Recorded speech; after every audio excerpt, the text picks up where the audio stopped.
Sáng đi. Sáng đi.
Sẵn sàng đi.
Ông giỏi rồi. Nói. Chắc alay di kunin.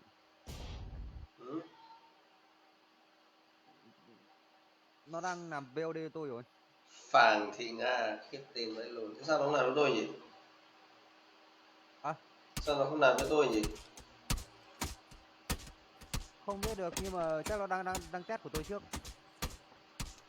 Bình luận video của bạn. Hello. Cứ ấy đi. Thì sẽ hôm máu thằng Cường thôi.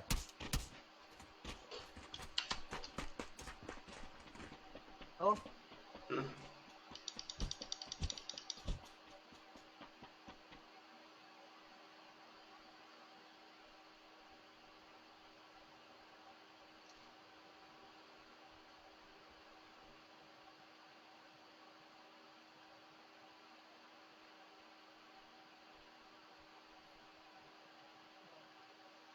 Thế thì là Nguyễn Trường thích nhiều. Ôi, vì sao lại đánh mắt này?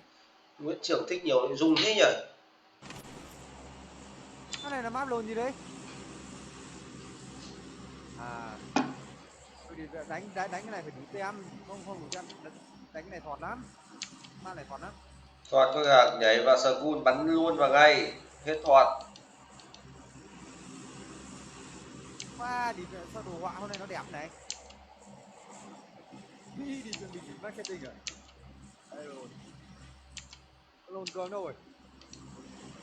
Mày biết được bay đi. Ma này ma 8 đấy, ông nhìn thấy tôi như bay xa lắm ấy. Thằng kia lại vứt máy yêu rồi.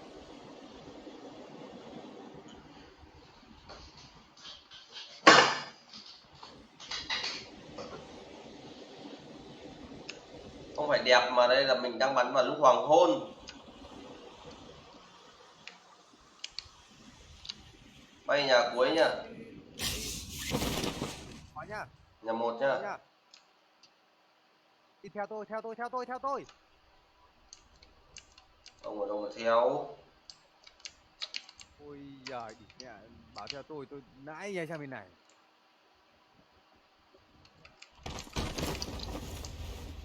Sao nếu có súng siếc gì hết này? Trên này giấu cái gì không ạ?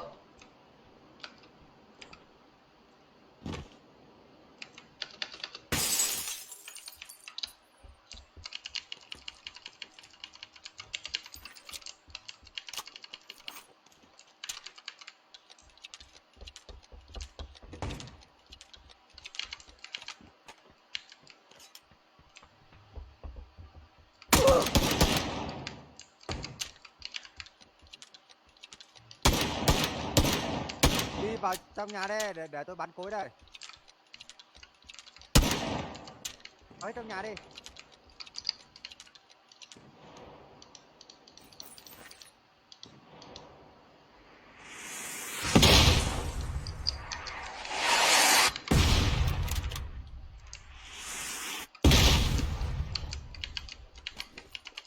Mỗi thằng chạy một chỗ kìa. Tao bảo chạy mẹ sang bên này. Đã vào nhà cuối để chấm rồi. Có rút được sang bên này không? Nếu không thì cứ ở yên đấy để tôi phi ra. Tôi vừa dùng lục bắn chết một thằng đấy không biết à? Con bốt nào số thế. Một rồi.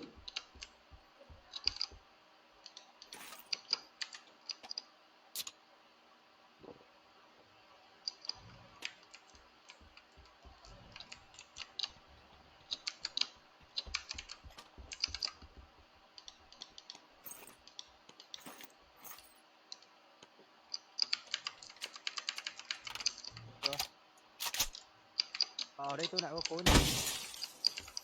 Từ để tôi bắn ốc của cối cho xong tôi phi ra. Thằng nào mà bắn tôi ấy.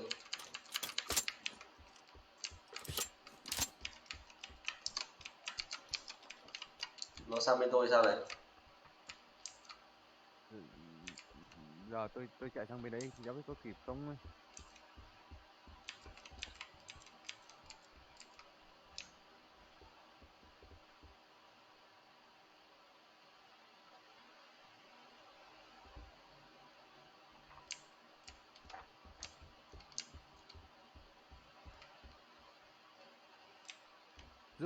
Giúp hết vào nhà đi.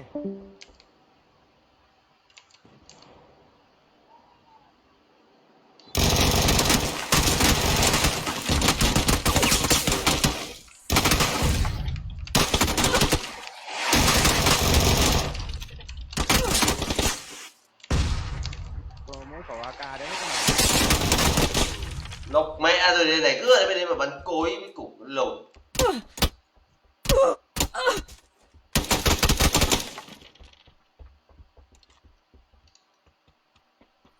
Thằng cối làm quầy được thằng léo là léo đâu. Được thằng này lại rớt lồn nữa thì mẹ chơi đâu có mic cái thoát mẹ ấy.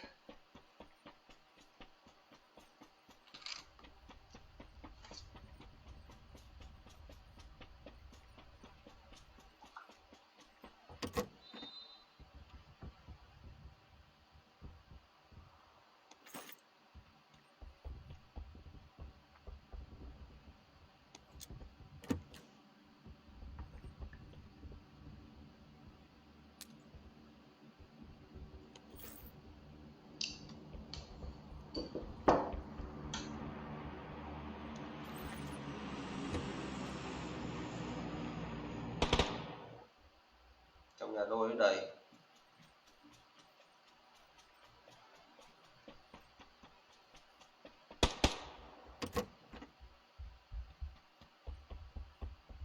như hack ấy thì còn mẹ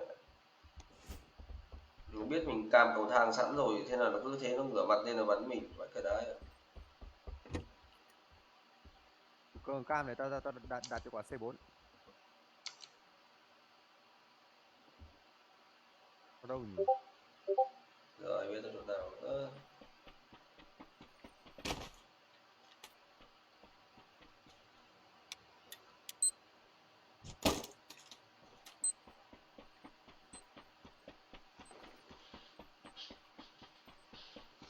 Chào thằng Cường láu đi nhá. Ô, Ui nó chết cái thằng Cường. ô.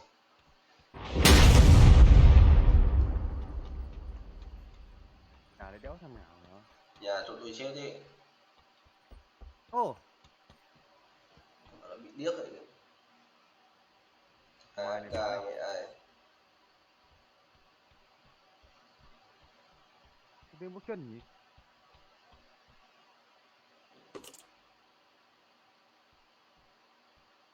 Nhà này cao nhất thì bắn hợp lý này. Zone kìa.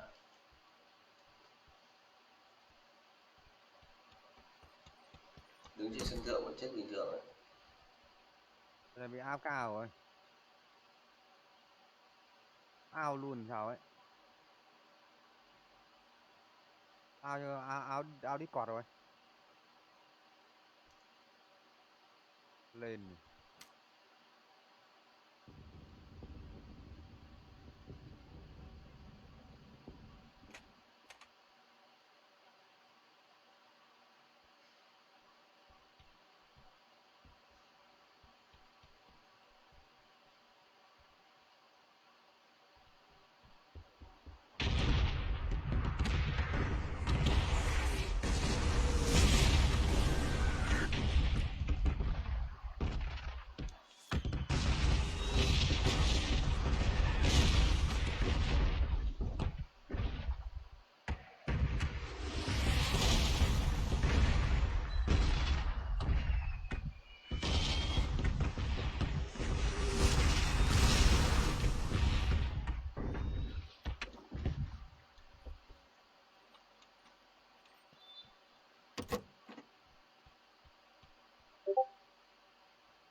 Cái nhà dưới nhỉ?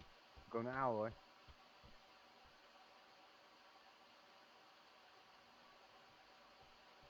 Lại sống ở đây.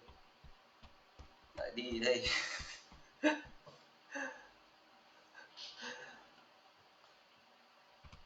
Lại hồi sinh ở đây, ngồi trên đỉnh nóc thì coi như nó bắn ra chết.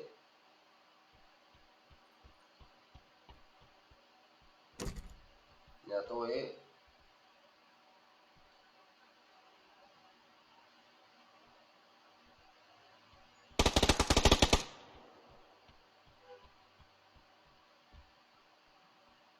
Đâu nhỉ?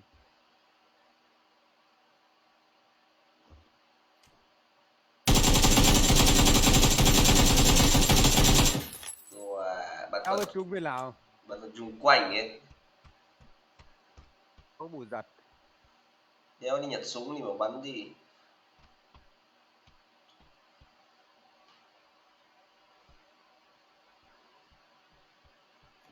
Ở đây này AK bắn một viên là rồng chết mẹ, sao đéo lấy khẩu mili phát đây bắn.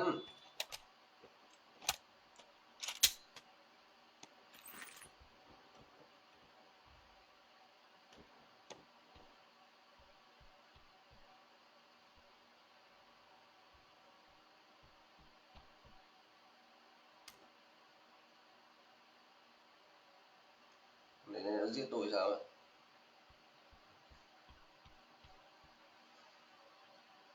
Đây này, lôi lên này, lôi lên này.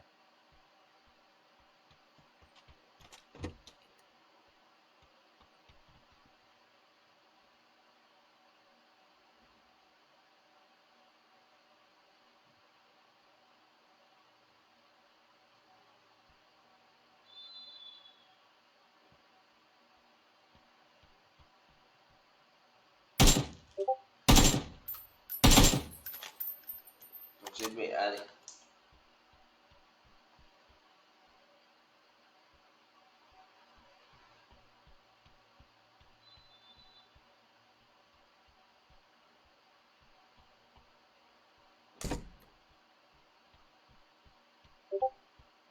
Bọn nó đéo công à? Bọn nó cũng bị thiếu người.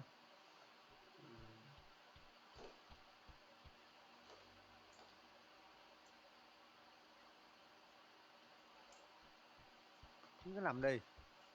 Phải gãi chân. Này ngáo mẹ nặng rồi.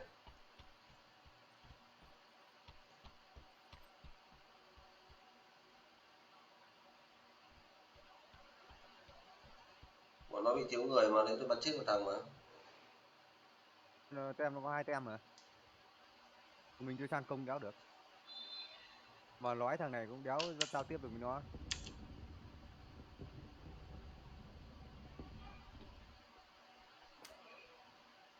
Nó lên trên tầng lầu ấy, cam sẵn đi ngồi cam đến chỗ cam sẵn đi.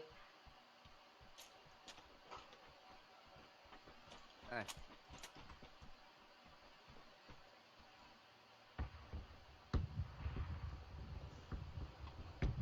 Cam cửa đi. Mày cam cửa đi. Còn lên đồi rồi bắn. Cam cửa. Lên đồi bắn giờ.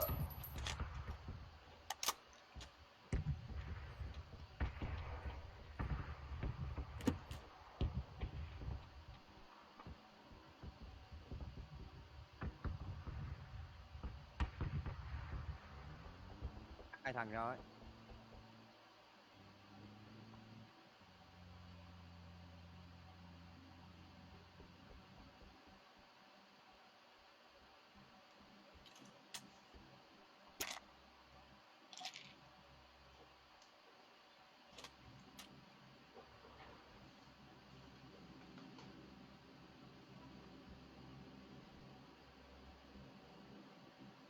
Đâu có nhìn thấy trang nước đâu, cái xinh xanh nó phản ra.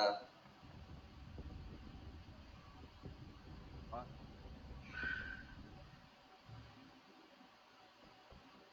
Lồn cường xuống đây. Đấy, giờ nó mới vào đi còn.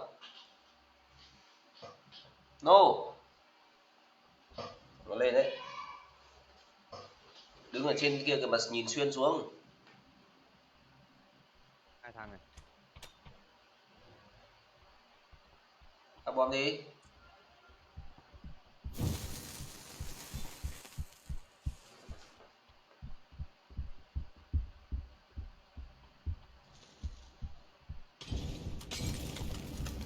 Đấy, nhảy cửa sổ đấy ra bắn nó. Nhảy cửa sổ đấy ra bắn nó. Được. Được. Nhảy cửa sổ đấy ra bắn nó được mà. Hai thằng nhá. Mình bắn đến là mày bắn vào tao đấy. Nhảy cửa sổ ra bắn kìa. Đứng đấy cho ông bắn nhá. Chả đứng. Thằng này hack đấy. Đi ra. Thằng này hack mà. Thằng này hack mà thì chỗ mẹ mình đứng chỗ nào nó biết chỗ đấy luôn. Ông cứu mà ông chết này.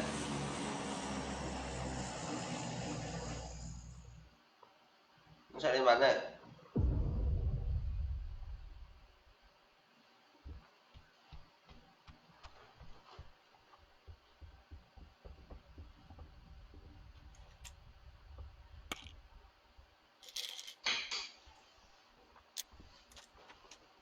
Chốt rồi nhá.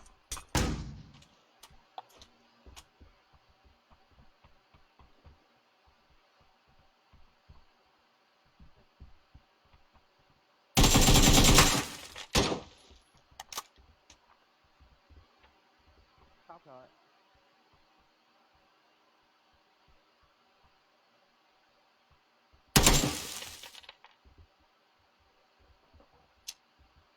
Ai đứng chỗ đây.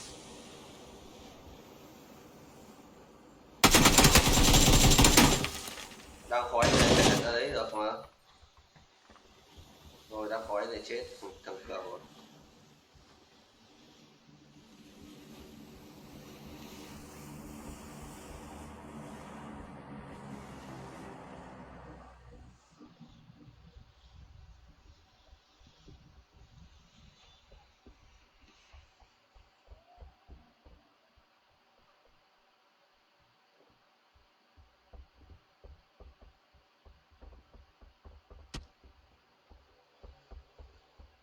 Một thằng rơi đất sao ấy.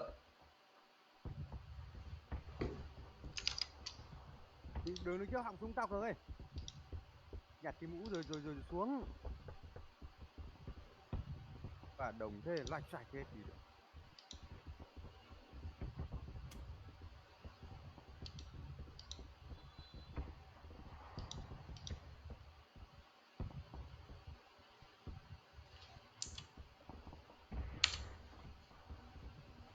Đồng năm thì sẽ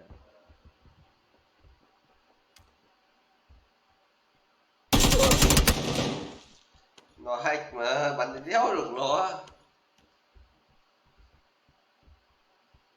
Nó bắn thằng Cường tiếp vậy. biết mình ở đây rồi. Nó biết ông đứng chỗ nào luôn. Với cả ông đứng ở cầu thang ông kia nó ngoảnh mặt lên nó bắn ông trước rồi. Thấy chưa? Nó biết thằng Cường đứng đấy rồi. Không phải là nghe tiếng bước chân mà nó biết ấy đâu, nó biết thẳng vị trí luôn. Tao kia là sao tao không nghe tiếng gì. Không dài ạ. Ừ? Cường nó bảo sao tao không nghe tiếng gì. Ăn mấy thằng câm này thì kệ.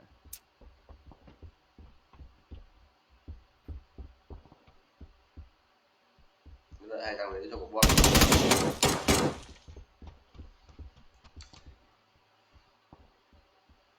Nhà cái mũ của thằng Cường Trường đi.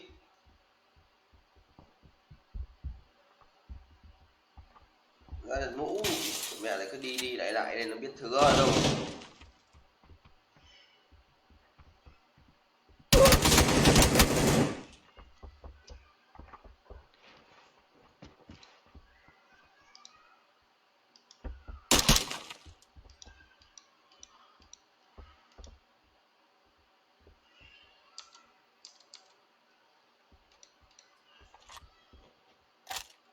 Hai năm đầu cặc thằng Việt.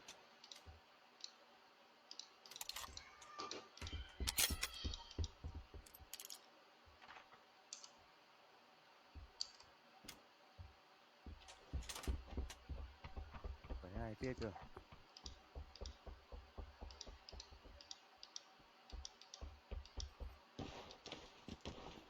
Đổi map đi.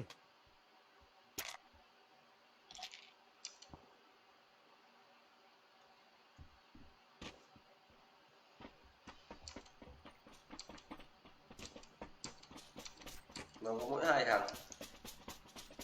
Đổi map đi, đổi map đi.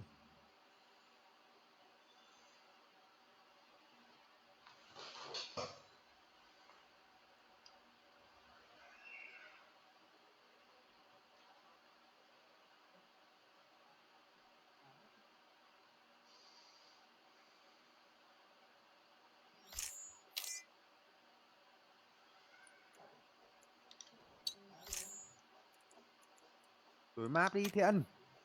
Từ từ chứ.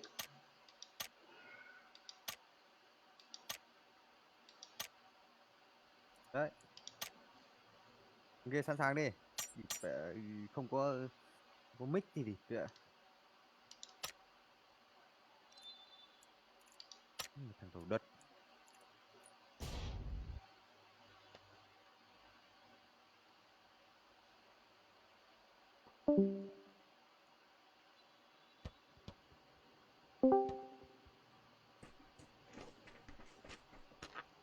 Rồi đấy.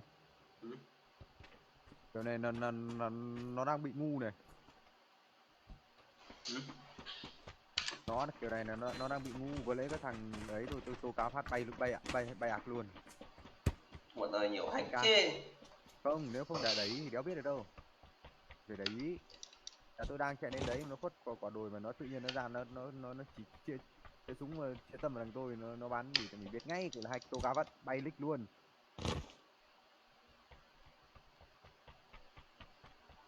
Thì, hồi xưa nó ít hack lắm, Huần lắm mới gặp một thằng rồi. Giờ nó phải mua nó khác. Đó Giờ là bay địt mẹ. giờ nó phờ di thì đéo ai thể chơi được. Gì thì nó mới nát game. Không về sau đéo thằng nào chơi nữa, mình nó nhiều hack quá không.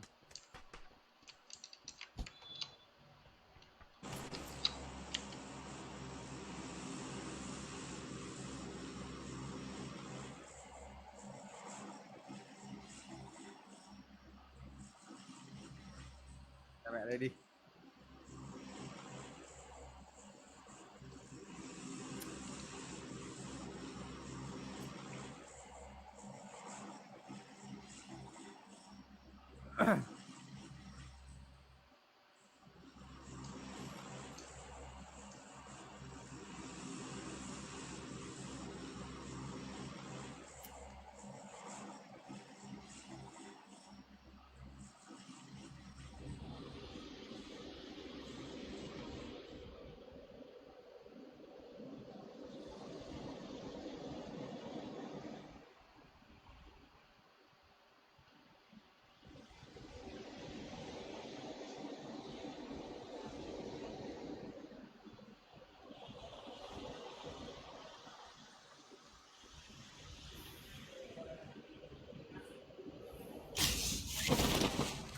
Này, ông giỏi ơi. Ừ. Ông Đang mở vừa nhạc ấy ấy. xong. Thằng Cương lại mở nhạc rồi. Không không không. Đang gọi điện thoại cho tôi, đang gọi điện thoại. Một em kìa, đỉnh đầu kìa.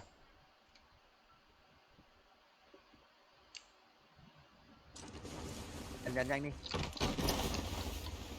Dạ, vừa nói chuyện xong giờ lại kêu đéo nói chuyện được, chẳng qua nó đéo muốn nói, nó tắt mic đi.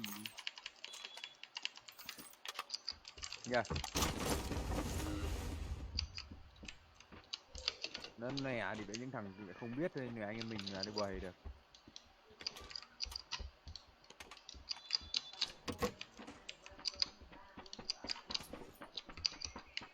Bọn nó ra bãi muối nhá. Làm Một bài em trên ra mẹ bãi đấy. muối. Đi. Cũng Làm nhặt bài nhà đi. mối. Nó có 4 thằng ấy, mình có 2 thằng thôi. Sợ đeo.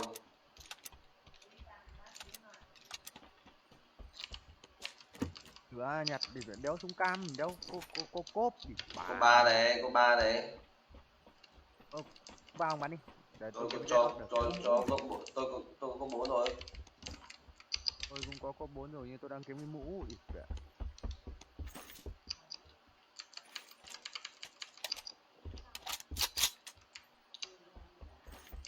Rồi có 3 này. Có compare chưa? Còn mẹ thằng người chạy lại 3 lạch bạch. Cứ tưởng là địch. Tôi chưa có mũ ông ơi. Ông có cái mũ một không? Không. Mẹ chưa mũ bắn một viên vào đầu chết. Từ để tôi đi nhặt cái mũ đã. Ông cứ lên đấy ông cam trước đi.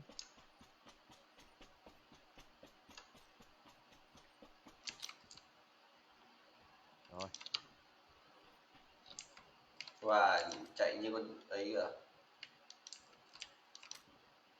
Nhung ấy. Ông có cái mũ nào à rồi? Nó lại còn đi theo nhau đấy chứ.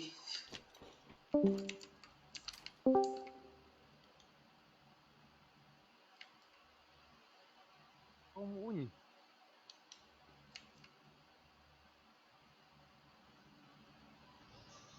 Rồi. Mới nhìn thấy 2 thằng thôi. 4 thằng ấy.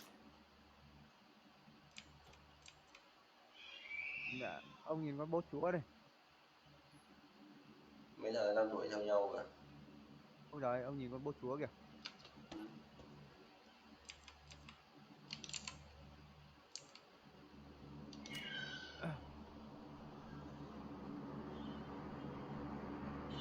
Mấy chỗ phiến đá ấy. Đây đúng rồi,ฝั่ng đấy đấy. Tôi ở đây phiến đá này. Cắt luôn. Thằng Cường đừng có bắn nhá. Tôi để im, tôi có giảm thanh cho bắn. Một thằng ở đéo đâu rồi.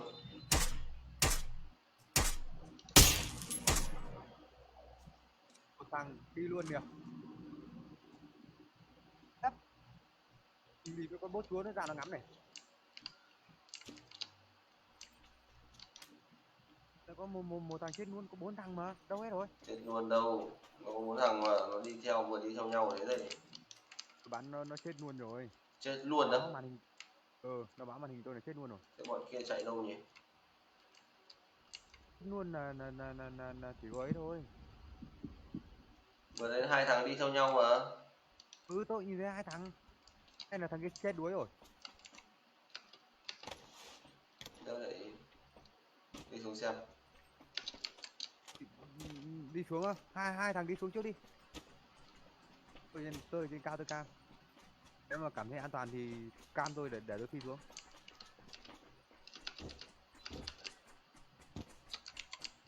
Nhưng mà tôi không cam ở trong nhà đâu nhá.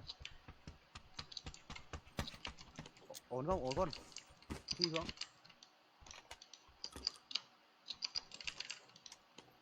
No. Ừ. Ổn không để tôi phi xuống. Xuống đi có gì đâu, bọn chết hết rồi. Còn mình thì thằng kia dễ hack lắm thì tên vớ vẩn là dễ hack lắm. Cái level thấp thì cái level 10 mấy 20 mấy này thì phải y rằng hack.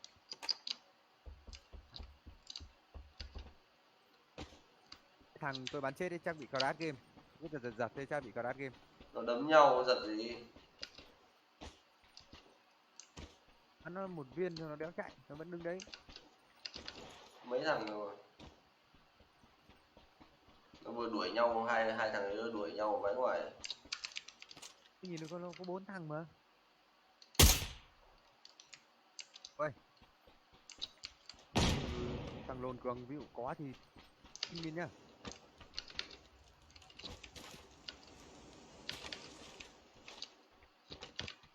Cái gì đây? À quên nó đi rồi. Nên là nó bị điếc.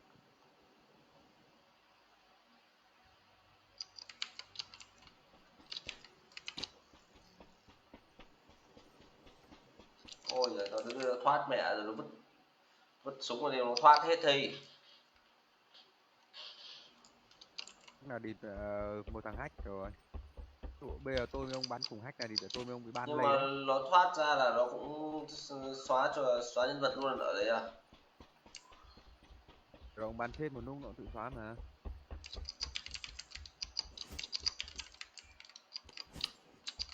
Đạn mở rộng này, M16 này. 4 nhiều thế.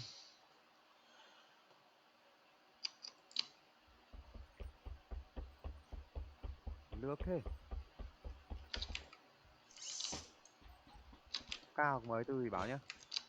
Mày từ trong kho hàng cửa nó vừa nhặt thế. Thế thì để tôi bắn đấy cũng được. Để tôi bắn có AK MK12 thì bảo.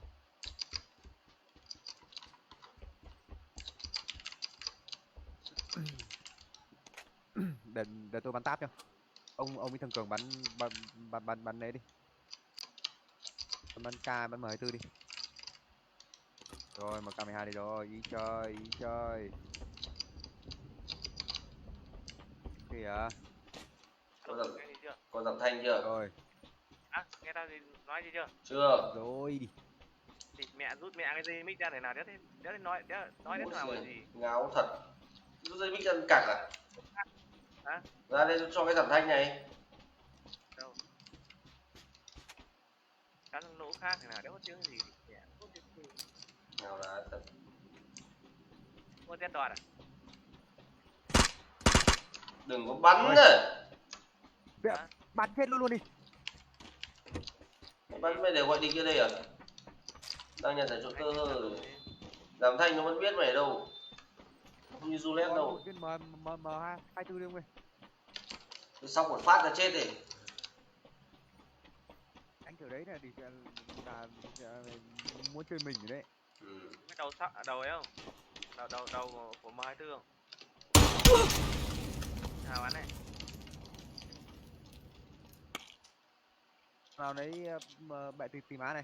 Thằng Nôn Cường bệ tìm má này. Có rồi, thiếu cái đầu thôi. Thiếu cái đầu thôi. Giỏi rồi. Đi từ xa cũng sấy đi nhá. Sấy cho quen đi. Đấy tôi nhìn từ xa rồi tôi sấy đi. Hết. Bắn trước cái nợ. Đi. Chuyển dần đi. Nhẽ ra dần biển này này.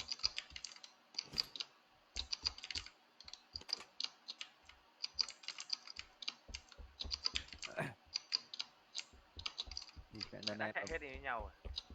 Đi nhặt hết thì chả đi ở đấy ăn cặc cả. Ô thằng này. X4 đài đéo nhặt cho tao cái X4 nào. Út thì chưa vào. Cái lồn mẹ mày phải áng lên. Không áng lên thì bọn tao chịu. Mồm mày không biết mấp máy à? Mồm nó phải mấp máy lên như này. Thấy đạn xanh nào. Nhặt hết đạn. Cái địt mẹ một má đạn xanh ấy thì nó đi qua nó thể đéo thèm bảo gì không ạ. Tôi thấy nó lướt qua thì xong tôi ra đằng sau tôi nhặt được cái gì nhỉ. Đạn xanh này. Đấy. C4. Cái địt mẹ tao ping, không đấy thì thôi. Địt mẹ vứt ra chỗ vứt để bắt được chèo. Cái bị ngu à, tao có nhặt ngu đâu.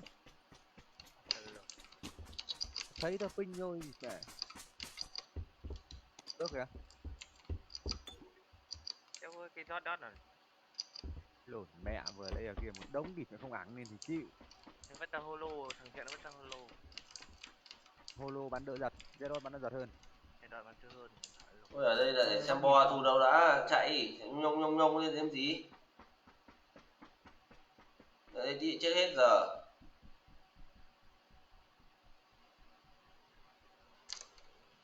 Đâu đây nằm đây đi.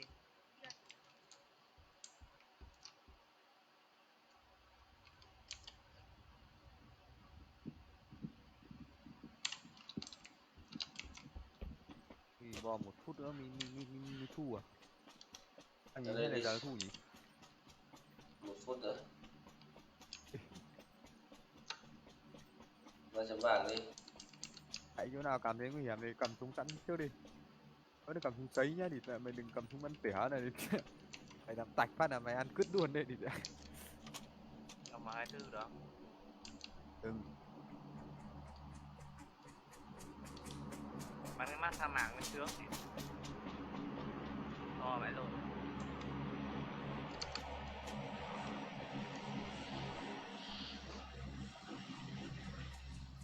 Vào đi, thả lô đi.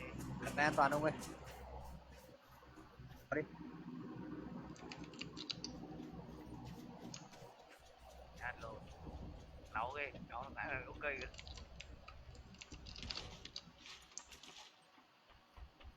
Nghe bằng đạn thành nhanh.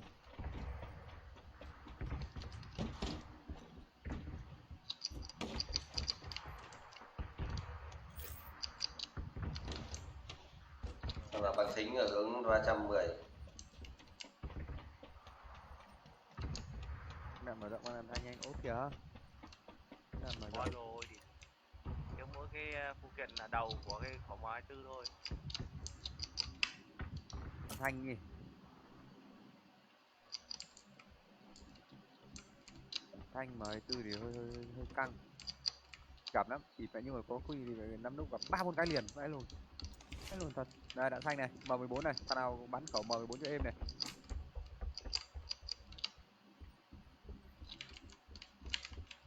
Cái thằng lồn vừa đi qua nhắn mất cái của tao ấy. Ê, Nhặt năm lồn đi thì có rồi, nhặt lồn vật trường. chưa có Ê, công bọn nó nhận. bay dù đầy trong ngoài này. Đang bay Mẹ tháo dù. vũ với cái tay cầm này à? Thả tao kia ngay không? Đang bay dù xuống đầy Xa kìa. luôn. Luôn. Lúc vật À, trường đã ở đây điểm thấp, đi lên cái điểm nó có cao tí đi. mày giả ngay ra kia thằng trường này. Nhắm đây mới chạy nhanh mãi lồn người ta đang nhặt. Chưa kịp nhặt. Đang vứt cái X2 ra. Thuốc vật này.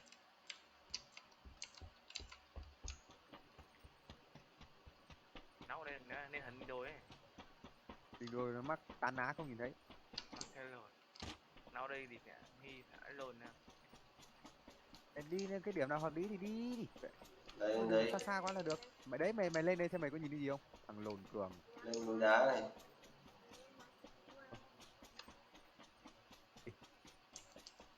Đây là miếng đá này. Trèo lên, không đít lên. Trèo trở lên Trèo nhỉ. trèo được lồn đấy. Trèo được, đá này không trèo được. Đây có chỗ này. Đây đâu? Nhưng mà cũng chỉ trèo được lên đến đây thôi. Đeo được.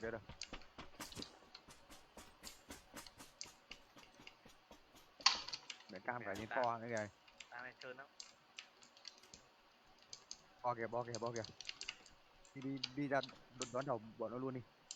Nếu bọn nó ở ngoài bo thì có cứ cố thủ. X4 này. Xanh này. Rồi. Bắn bắn nhau đằng ấy kìa. Thằng Trường vừa ra mua chai thủy tinh à? Bảo mua tao chai 247 không mua. Việc đã bỏ hốc tôi đâu. Đi ra cam để xem bọn nó có chạy bom đi. Nó chạy làm đéo rồi nó trong đấy. Đây này, một thằng ra cái hòn đá này này. Ở đây ăn lộn. Ui, nó vẫn đang ở trong bò. Đây đỉnh đồi Con này này. Từ từ tôi đừng chạy thục mạng cái thằng kia. Tìm cho làm ẩn nấp đi. Bắn cái độ thứ nhất bắn sướng mãi lồn không, bọn nó đéo ấy được, đéo đẩy láo được.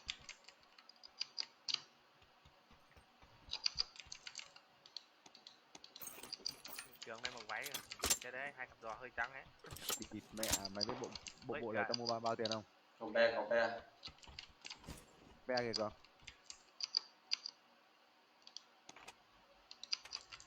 Cầm giật này. Vu giật này. Giật cái cường. Thì nó chạy được xa vãi lồn rồi. Ra cho đây, ra cho tao bên trường ấy. Nó đang ở mái nhà, tao bên trường Đây, mái đây, đất đây, này đây, đây. bắn nhau. Đây. Đây rồi. Đâu chấm đi, định đâu. Mà đây đi, ra cho tao bên trường này. Định đẩy xa thế, vào chỗ kho này này, nó mới có chỗ chúi này. Đồ hơi tuếnh. Này, đây có này. Đi mẹ thằng này đừng đứng đấy, kiếm hòn đá nào mà tì vào. Cu nó bắn tu. Ôi, vèo này. Đùa nhau. 265. Ui, ốp kìa. Ui địt mẹ có ốp rồi. Phải cướp được cái ốp đấy về trong thiện nhá. Dạ, vô ăn ốp lên cái tảng đá chưa ơi. 265 kìa, địt mấy này thằng nào nó bắn chết. Chuyện đéo vẫn nhặt cái đồn gì đấy. Em nó bắn ở đâu? Nó bắn ở chỗ kho vừa nãy nó bay rú ấy. Không phải. Ôi. Nó bắn là tôi làm tỏa phát thì như ở tôi nghe là ở hướng 265 mà này. Đường 310 thì 2 cái lồn.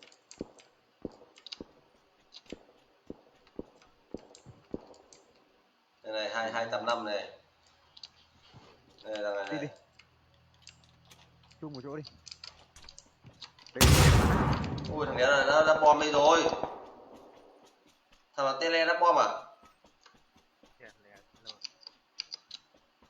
Thằng vừa đã bom gì? Làm gì? Ráp à? Đây vừa đã bom nó uỳnh phát đi. Lui đi. Ui mình ở ngoài bo kìa, đi. Ra ngoài bo. Thằng Cường vào đấy ăn cặc nữa, thôi bỏ đi. Nó vất đồ, vào đi. Đồ ở trong kho đấy, ai nhận làm gì? Thằng là vừa đã bom ra đây. Hai thằng ở tí xa không thằng nào đáp được đâu. Yeah, hướng ấy à, em new.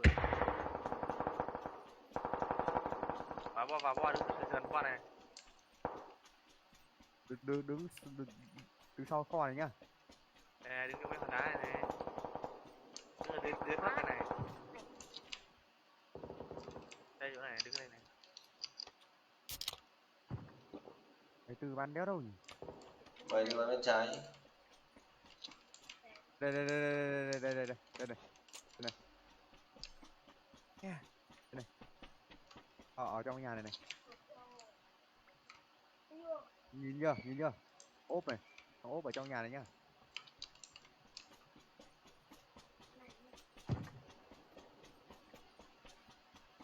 Mình điểm một cái cây ăn lồn.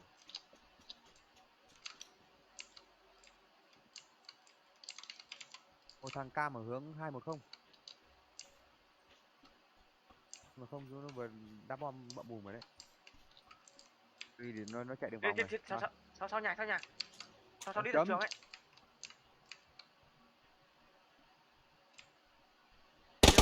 Trường mắt. Đấy đéo biết ở đâu. Thì mẹ đấy bảo có mấy thằng đá bom rồi mà nó cứ chạy. Mấy thằng nó đá bom rồi còn sẽ lấy cám ở đấy đấy. Thì mà sóc nọ vào người nó tộp hết, chưa phải chả chết đéo rồi.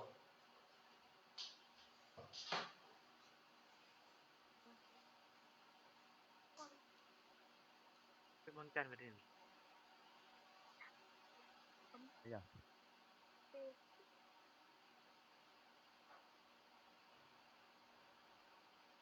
Kiểu ta bảo thằng kia bắn làm sao chấm vào. Chấm đâu thì mẹ nó thò đầu mày đấy còn chấm cái rồi. Mày không chấm thì tao không biết đằng nào cả. Phép bỏ qua Mày sau lưng địt mẹ mày mà tận đồi tận đéo biết được. Không biết đằng sau lưng chỗ nào. Bao nhiêu lần rồi.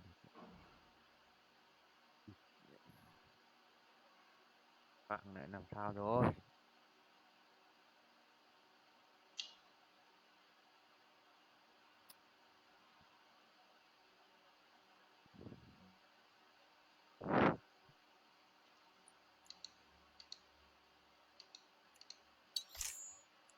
Mình làm đéo được 100 sát thương. À mình biết rồi thằng kia. Ấn gì của tao đấy.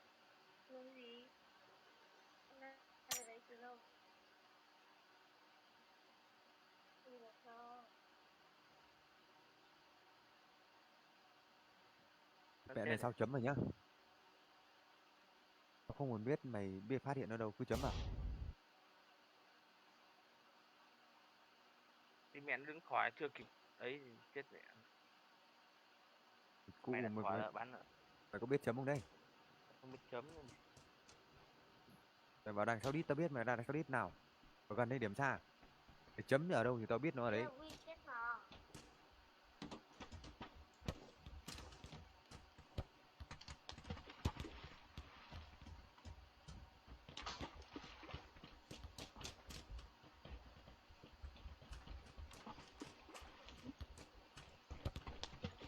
Để bay lan đi. ra đi.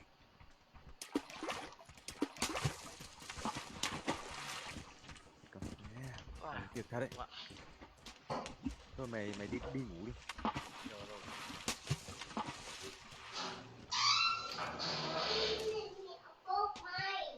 Gì con? Hả? Lọc phô mai gì? Phô mai ở đâu? Bố có biết phô mai ở đâu?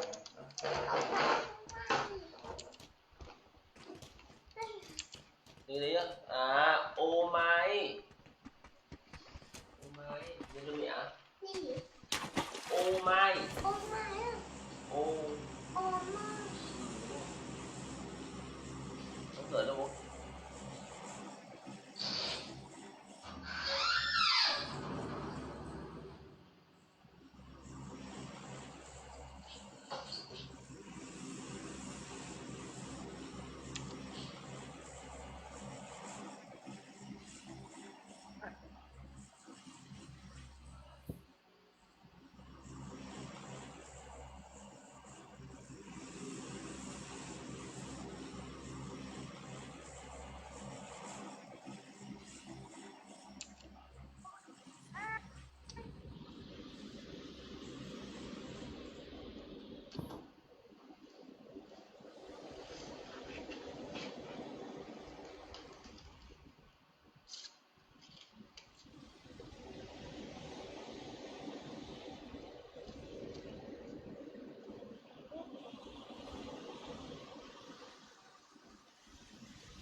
Điểm sao?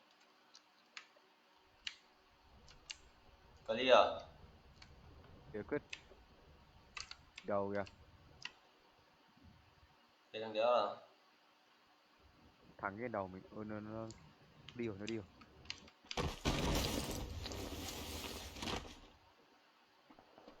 Để dùng 5-1 thôi.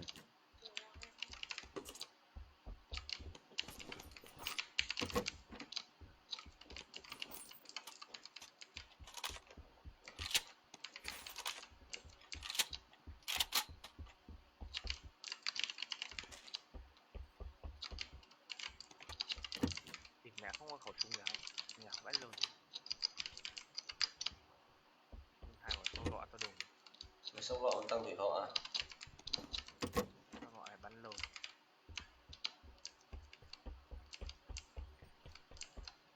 Nhặt ở đây có 2 câu ngon.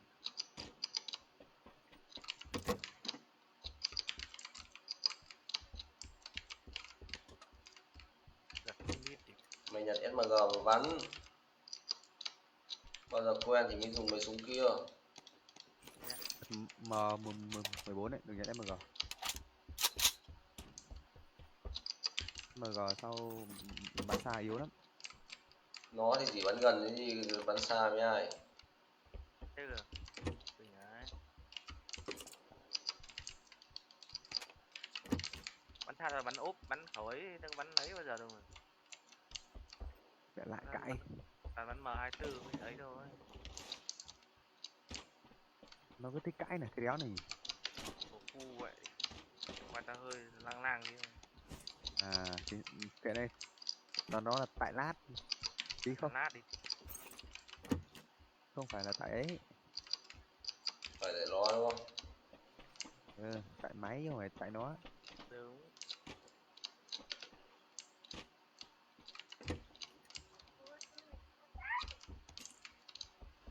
À này, Để cho nó trộm một cái tay cầm dọc của mình. bắn ca không? Bắn ca tao bắn nhá. Mình Rồi, nên địt mẹ. Ca còn này. mẹ nó ngu kìa. Này, Gì? Ca nhìn thế. cái ăn đồ con à?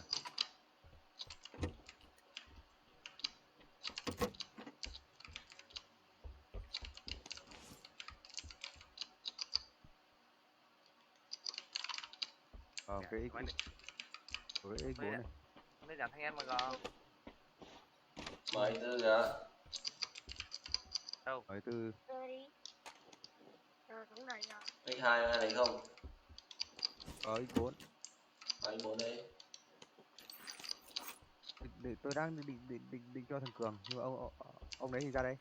Ấy 4 nó có rồi. Tao thì lấy ấy súng. Không, kiểu như là tôi ưu tiên cho Cường ấy, nó bắn giỏi ấy.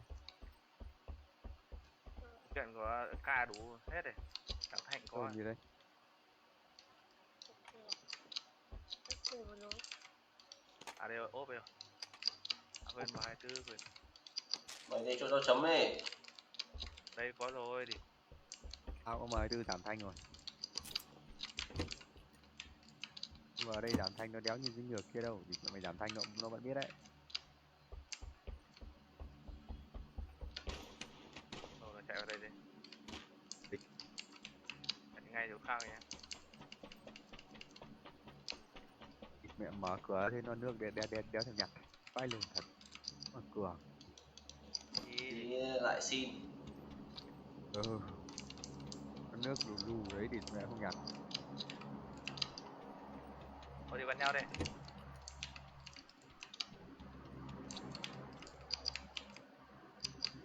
Để cho mày nhặt. Tao đi nhà đi đạn 7 đã. Thế mẹ đạn 7 không? Ở bài đây cho đi. À ừ đéo có. Có đồng 10 à 100 viên. Bạn Tại 7 vì kia có đầy. mày bắn M24 mày chỉ cần bắn 50 viên là mày đã đéo bắn hết rồi. Chị Google chúc các Cần bạn phải xem stream vui vẻ nha. bắn Đây tát thì tay không cầm nói. đứng. Tay cầm đứng này lấy đi. X2 này.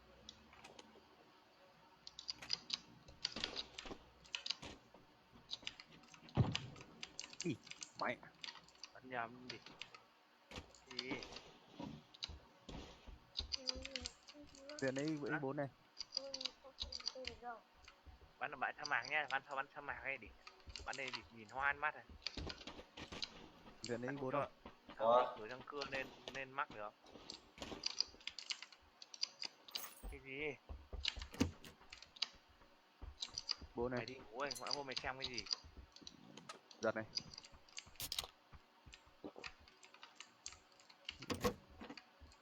Ích kìa. Cái đôi mày. Đồ không chấm thì chịu.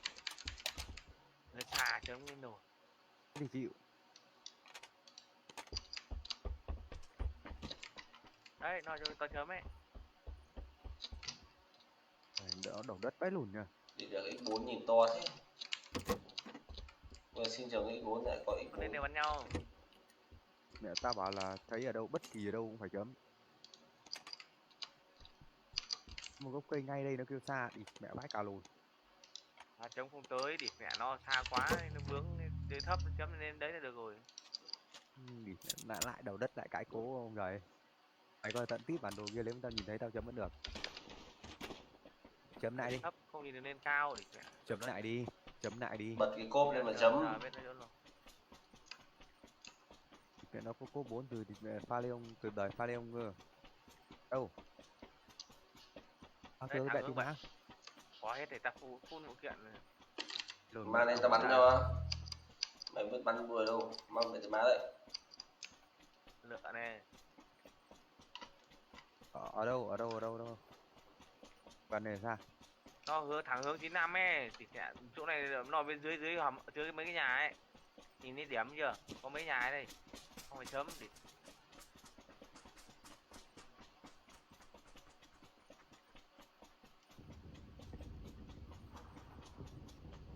đây mấy nhà dưới này. Đâu là đâu. Đâu đó, Một nãy giờ đây. đâu đó siêu chọc thằng Cường. Đâu đây.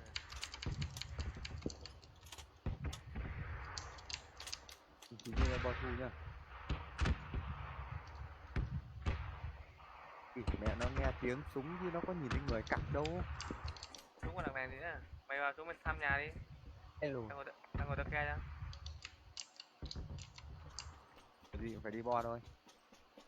Cường nó ke thì tệ. Xuống luôn, sợ lôn này. Đang lôn này sẽ chết. Ôi, nghe đi chưa?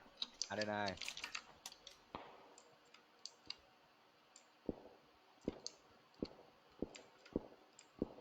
Trên cao lợi thế quá thì tệ, nhưng mà đây đó như nó đâu. Cái mẹ ai đi đâu. Đứng ke thì phải di chuyển bên kia này bên kia đi, đừng đứng im một chỗ thế.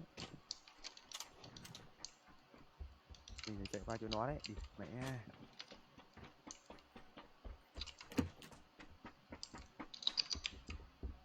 Có băng đạn Cuối mà cùng cũng được cái giảm thanh SR. Sao mày lên băng nằm rộng hỏi ta đã cho đi mẹ. Cái lồn. bây giờ anh mình thì có công ra đấy để chạy bo à. Chờ. Kho. Này đây đi xe đi xe rồi. Đi xe hay đang kho đây, đã bắn mẹ con kho kìa. Mình đang ngoài bo đừng gắn. Đi lên xe mà bo đi. Đây thẳng hướng đấy có xe đấy.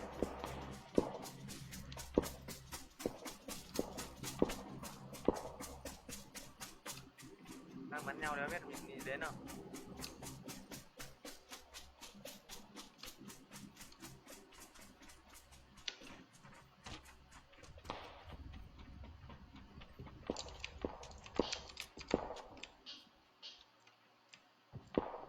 Đấy trên đồi có ra trên đồi kìa. Mẹ cái lồn. Trong bo đó, Đi. ở trong bo đó. Thịt mẹ treo cái tường lồn, bữa cái lồn. Mình buộc phải vào bo thôi. Con một sợ lồn thì cũng đừng có bó đi. Đây khẩu 124 này, băng đạn mở rộng này. Ở đây em mà rồi. Cầm lấy mà bắn. Đây giảm thanh như này. Em Cầm mà lấy rồi. mà bắn. Có rồi làm gì bằng. Chặt cái ba đôi chiến thuật rồi bắn. À.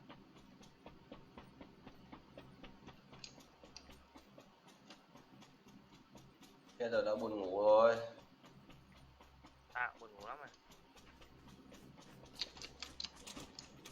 Thì mẹ ngủ cả ngày rồi, ngủ vẫn luôn. Hàng đồ đã lên đỉnh đồi, vác ca lôn. Cam cái nhà dưới này đi. Mẹ lại bò. Thế chạy chả gọi mình đéo. À thì Đây là bo chậm. Đang mải nhận đồ. Thịt mẹ. Mấy mình chưa cứu. Thinh bên trái. 3 lon nước. Thịt mẹ là đéo chấm của bọ, chấm của ấy giữa. Chấm giữa vài nó bắn cho ngu người. Thấy nó bắn đâu nhỉ, sao mình không nhìn thấy nhỉ? Bên trái. Đây Thi. Bằng kìa. Mẹ nó bắn. Mẹ. Đây này. Cường này sao bắn nó đi. Wow. Mẹ lột xoắn.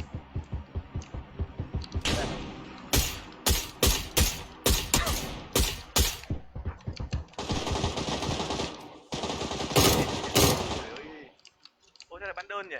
Ấn bắn tự động mà. Đi ngủ đi cậu ạ. Ta đi ngủ ấy. Làm gì ấy? Này cái gì ấy? Hả? Mày xem gì Nghe ấy? tiếng. Mày vào cái gì của tao đấy?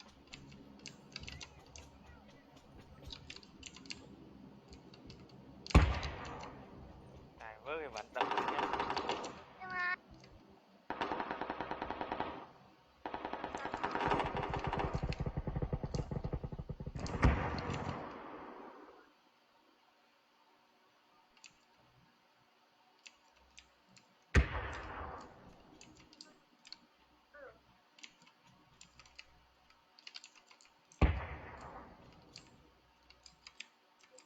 Trường vẫn sống à? Cứu đâu? Đây này. Nó bên đấy á? Nó chạy vòng.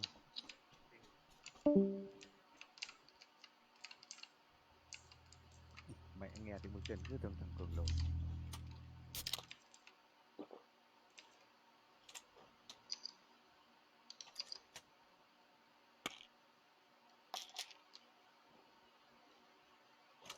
Nó chạy trước mặt mà đéo biết được không?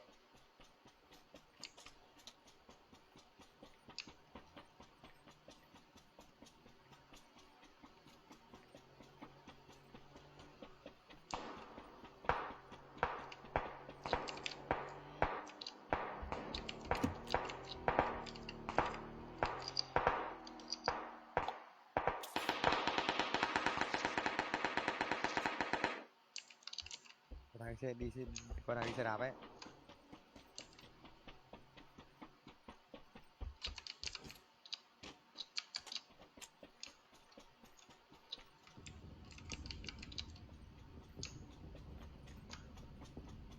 Đi ô tô còn đứa đi xe máy auto chết.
Sấy luôn.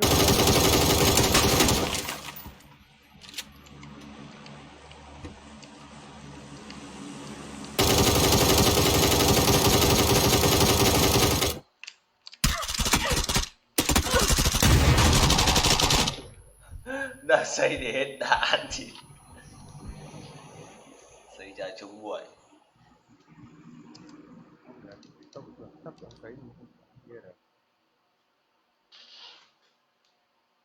Béo tầm đấy là vừa tầm.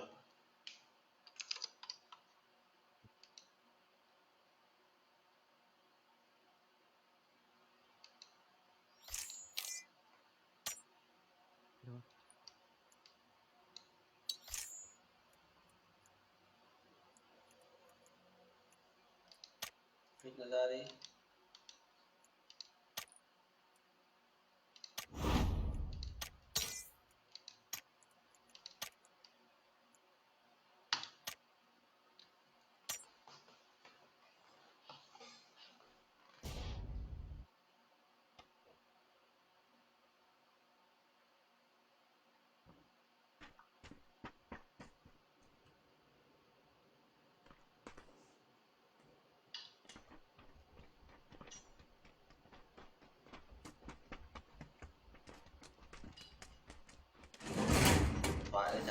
đâu, nhóm nó đi đâu nhỉ?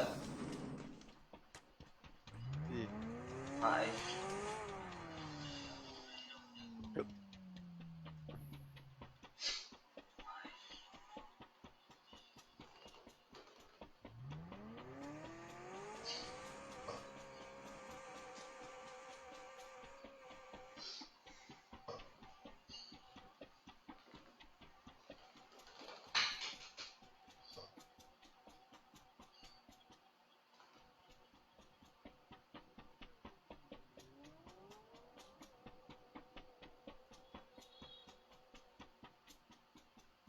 Chủ sòng bạc nhà cái H88.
Clear chưa? Cho mình clear. Cái 4 xung quanh đều là địch.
Nhà này có nhá. Được chưa? Nếu cô Có một cái holo. nhà đấy kiểu gì có 2 đến 4.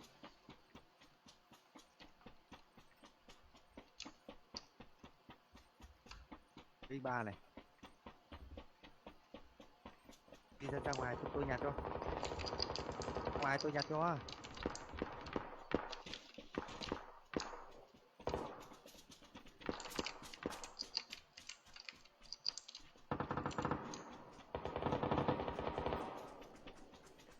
Với nhau rồi. Đồ Với nhau kho. Về hàng hả? đây là cái gì? Về hàng.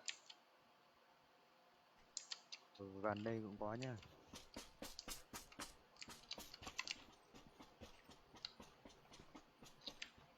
Đây. Đây. Đây.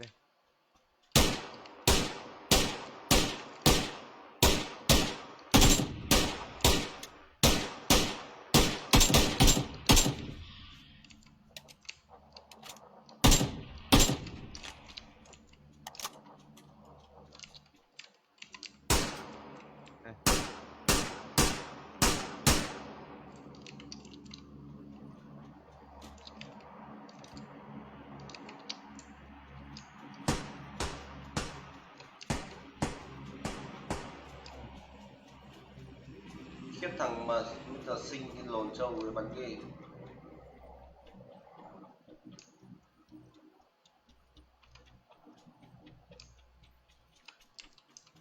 Rồi đâu rồi?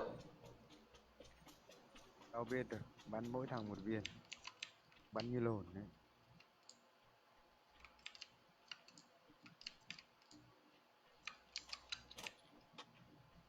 Can đây em có bên này có ai này. Ông đã chạy sang tận bên đấy rồi hả? Tôi móc có. Ui đi, nó xuống cái nhà dưới này rồi sao này? Tôi Không thấy thấy. nó chạy đường xuống dưới này này, Không thấy ở đâu cả. chạy đường xuống dưới này này. Bắn cối.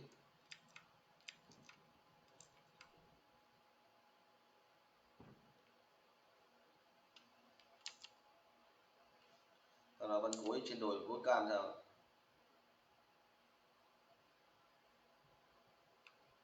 Giờ đây căng rồi. Không đi đường đấy thì lại sai quá, thì bây giờ đi bỏ nhau xa quá. Xa đéo.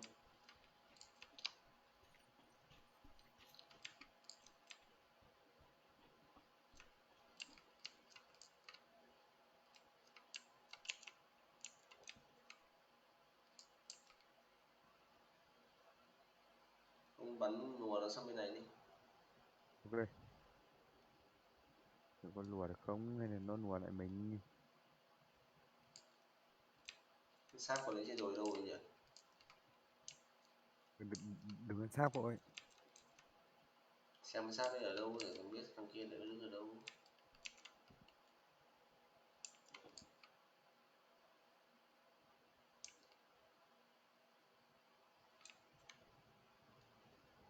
Kìa, Có tiếng xe. xa, cái xác nó đây này. Ừ, một một xác ở đây. Xe. Với nó ở đâu? Xe bên trái ta tôi này, dưới 40 rồi.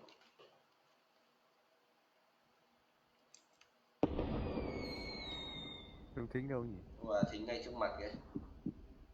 Cam Không nhìn thấy nó thôi. đâu. Giữa sân đi.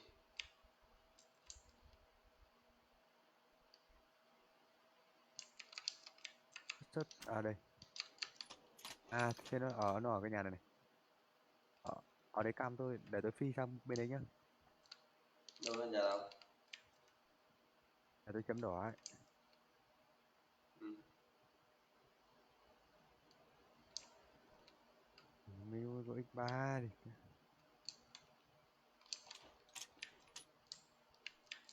Bo kìa. Còn kệ chứ.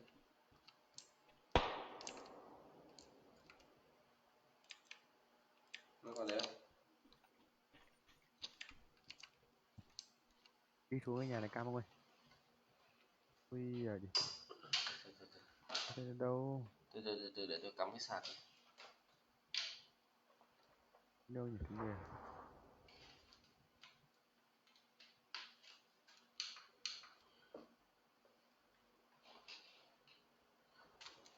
Đang nhìn thấy nó đâu nhỉ?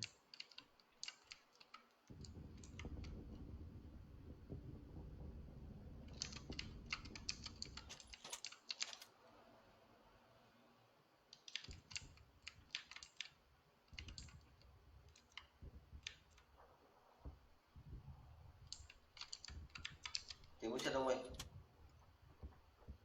Ở chỗ ông á, đi vậy thế thì có được cứt.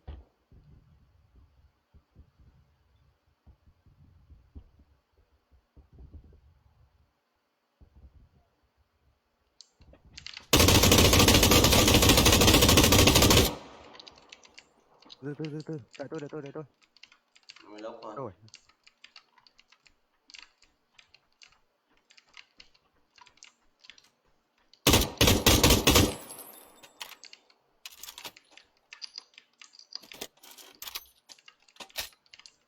Không thằng nữa nhỉ.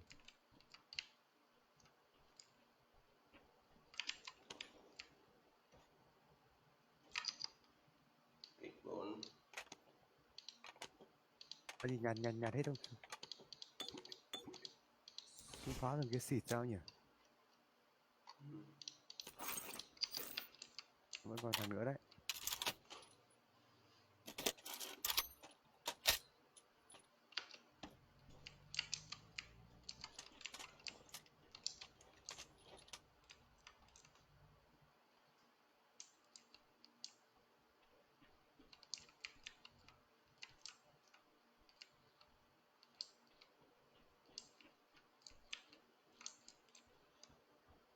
Wow ơi, đi ra.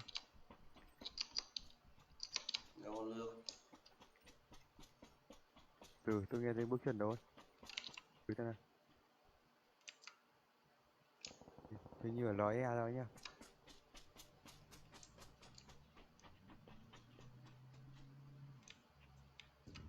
Xe này.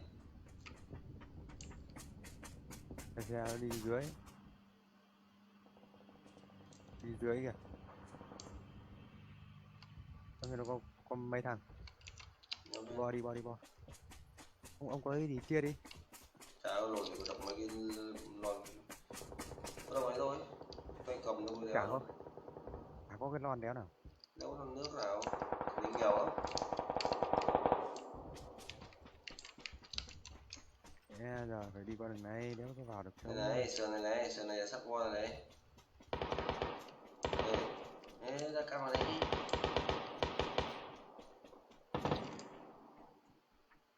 Đéo có nước không ơi.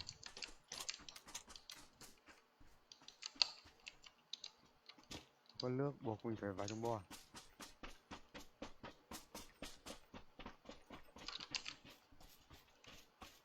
Ê, đứa tơ này. Từ từ bắn. Nó chạy bo giờ đấy. Mai phục nó này. Kìa, nó chạy kìa. Hai thằng. Đây, Ừ, để nó chạy ra đã. Chạy ra mình bắn. nó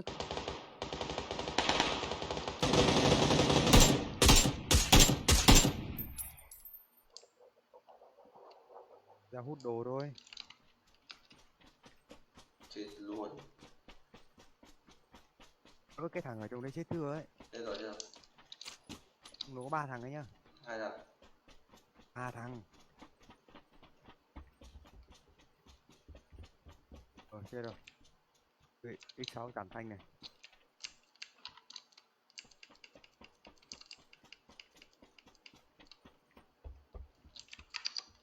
Tôi có X6 rồi.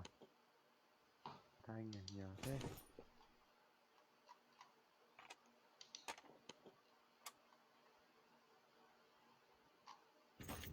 Thằng này kẹt đeo có gì.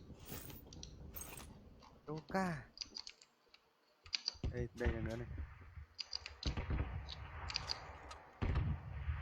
À đây rồi.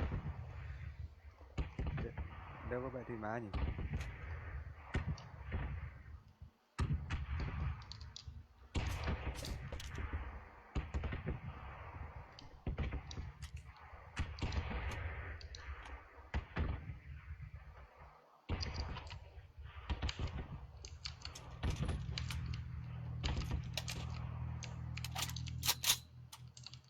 Ở đây này.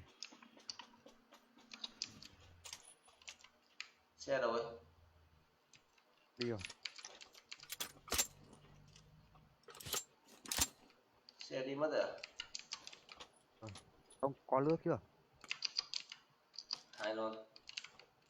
Này. Có thằng đông đấy. Chuyển luôn, có bo luôn. Nó ở cái nhà nhá. Này.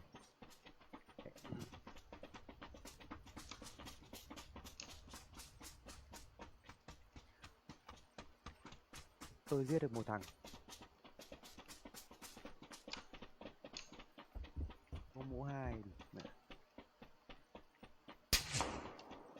Đấy, nhà đấy, ở nhà đấy. Cứ đi tuệ. Nhà bên này này. Biết tôi Đấy, đấy, đấy. này, hai thằng này. Hai thằng. Mẹ làm thế.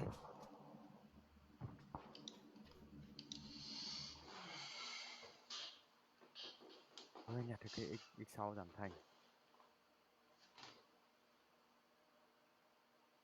Thôi nó nằm nó phục sẵn ở đây rồi. Hai thằng phục sẵn này này.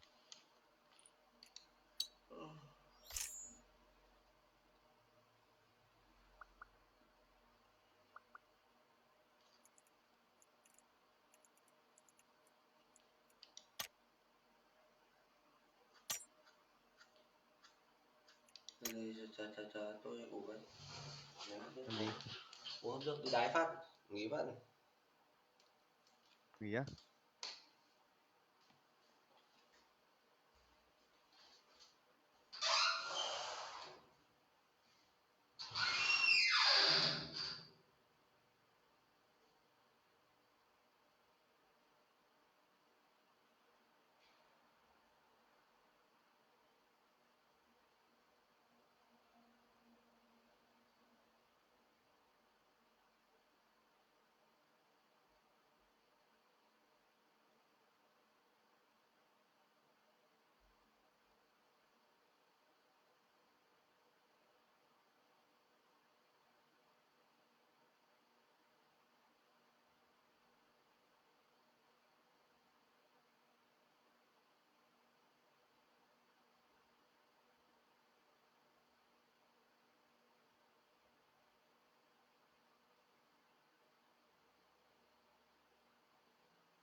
No.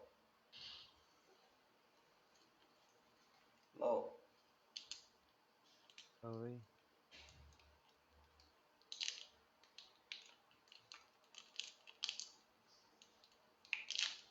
Ông đi mũ đầu gà đâu rồi? Trời ơi, thì tựa nhà lên.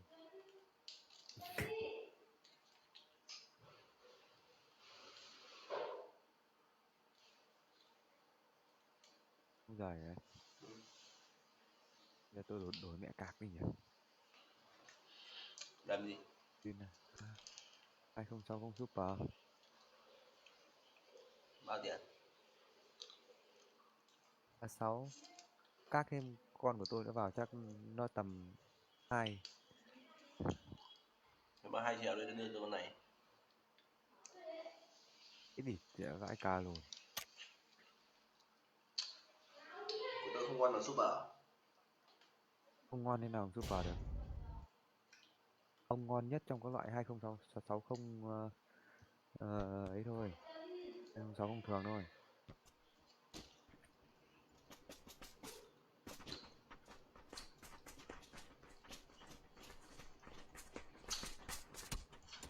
Đi đội mũ đầu gà nhìn đội gì vậy nhìn theo buồn cười nhỉ. Rồi nhảy ra đây bắn ra bắt cam đi.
Bởi đấy chán lắm. Nhà buôn cam bắn toàn vài cái trong sự hỗ trợ chúng nó làm đéo. Bày mẹ nó buôn cam vào nhau.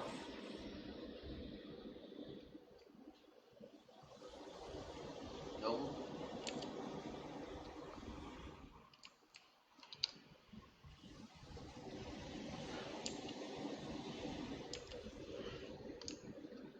Ôi bọn nó xuống trước rồi.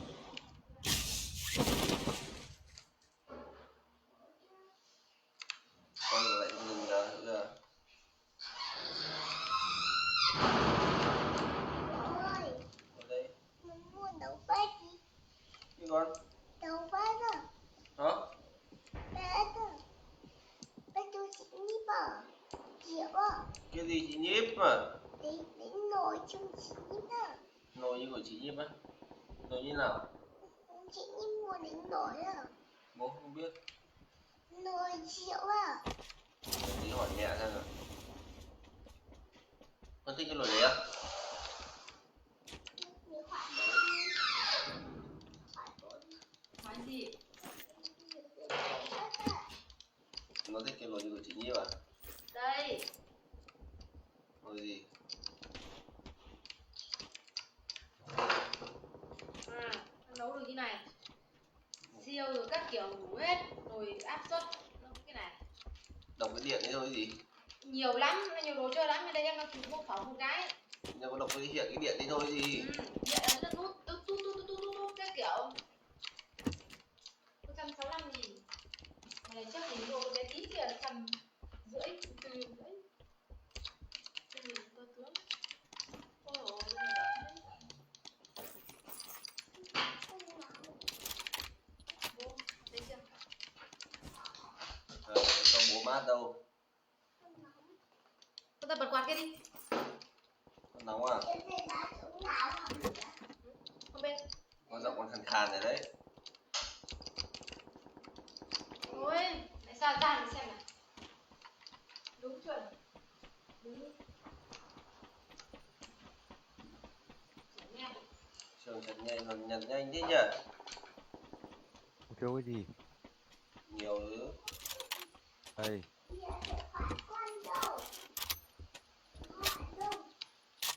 Đi ra.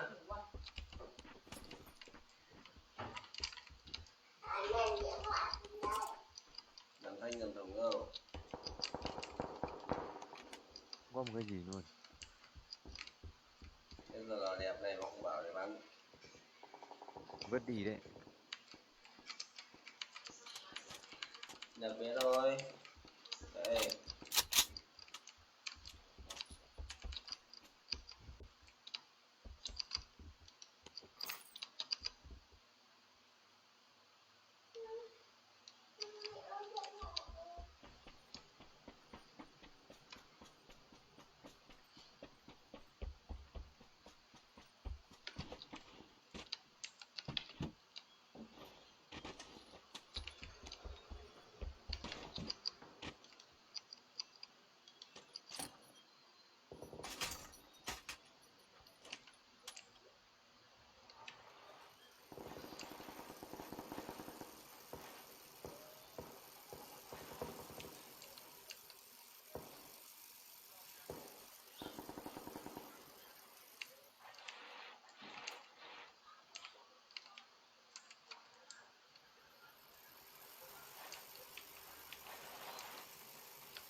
Ừ.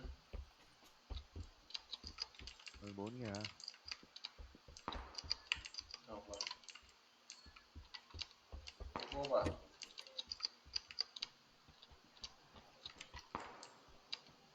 Bên này. Nó bắn rồi tầm đây thôi. 3 này, có lên 3 không? Qua.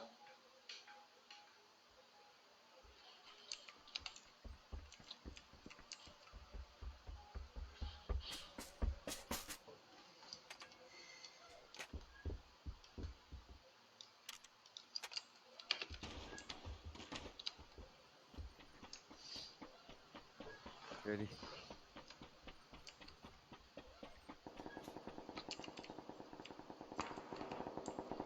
Thế là có đập gạt ở bên phải. Đùi kìa, trên đùi kìa. Kìa.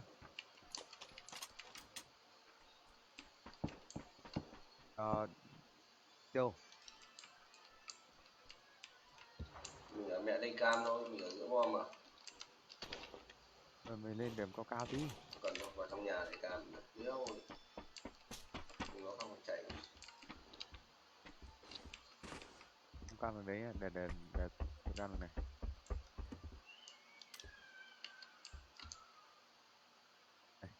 Đây. Con mẹ nó biết mình. Hack. Đụng dây. Rồi. Chấm cam đấy á. Rồi. Chấm cam đấy hay nào? Đây. Hai thằng chấm cam và thằng chạy đường, còn thằng ở nhà đấy nữa. Thằng là bạn ông. Ở trong nhà bắn tôi.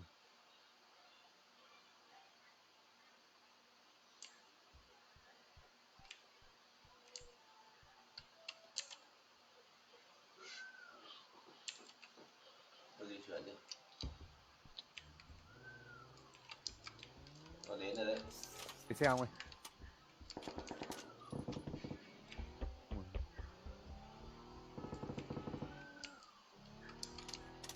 Đâu nhỉ? Chưa. Với thằng có phải thằng đấy không hay là tem khác nhỉ? Nếu thằng đấy là để cho bắn mì. Bắn tôi tụp cơ. Cái hack mày bắn tôi tụp là hack. Bắn Avibot hả? Ừ. Nó tự nhận diện đầu ông đang bắn thằng kia nhưng mà nhận diện đầu ông đúng không? Mình chạy đi. Còn Có xe, có xe. Xe này.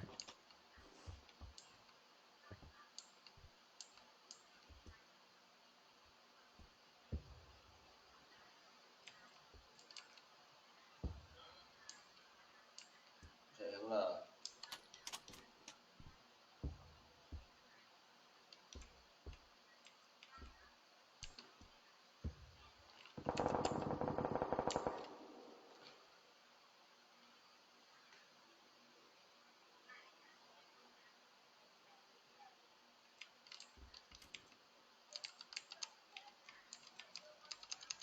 Ông không biết là ông bắn bi à? Không.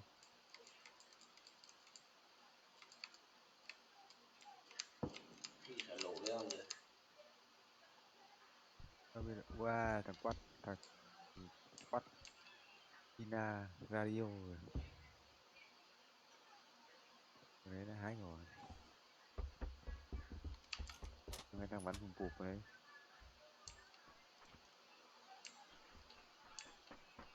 Đi lên cái nhà này đi.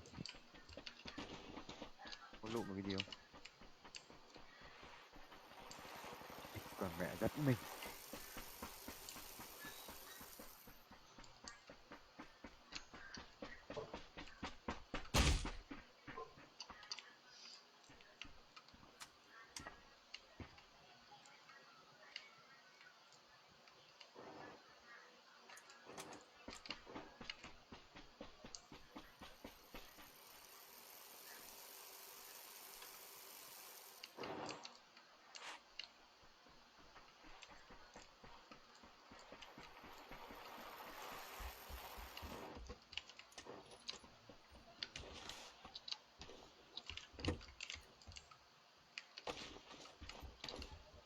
À nhá, có xe nhá.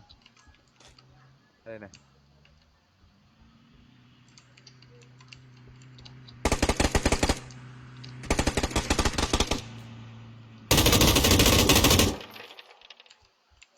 Rồi, Chạy mất.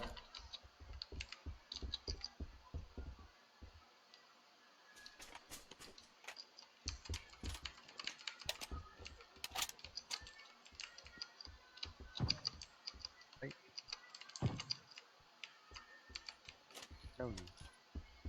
Đúng rồi. 325.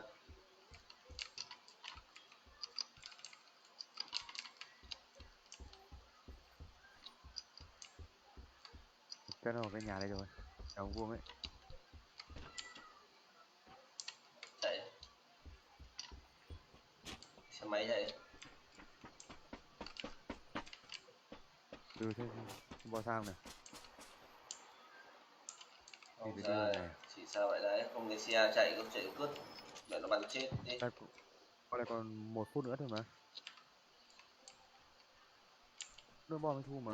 Này xe máy chạy đằng kia.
Cái gì không bắn bỏ lại.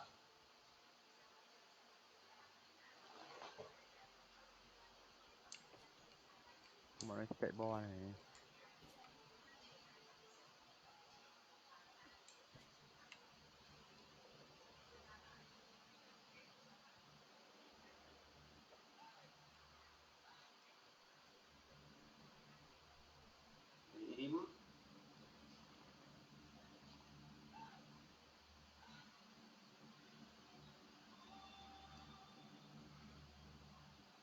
lắng ở trên đấy à?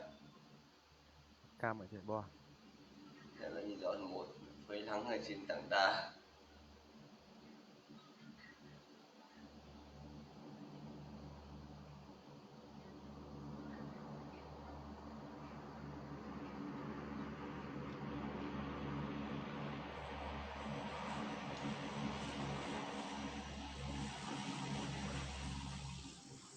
Không, tôi cam đằng sau đi, để tôi cam này cho.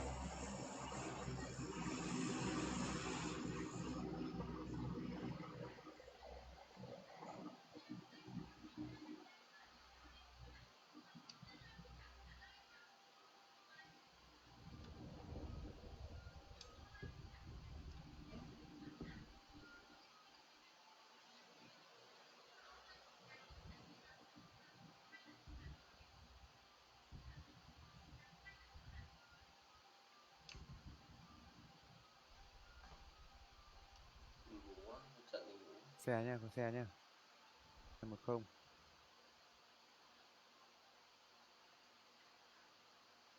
Lại bỏ tiệp. Xe mình đâu nhỉ? Đây.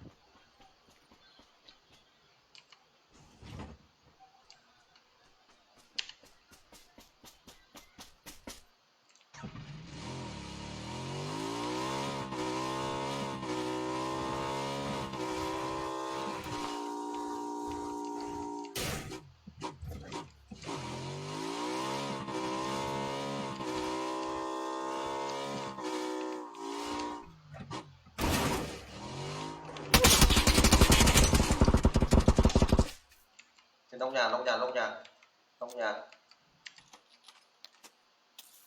nóc chùa thấy chưa?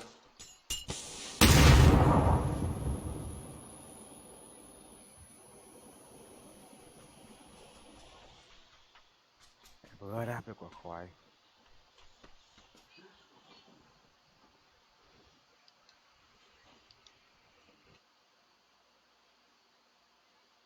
Sấy giờ dính thật đấy, mình sấy giờ dính nhau.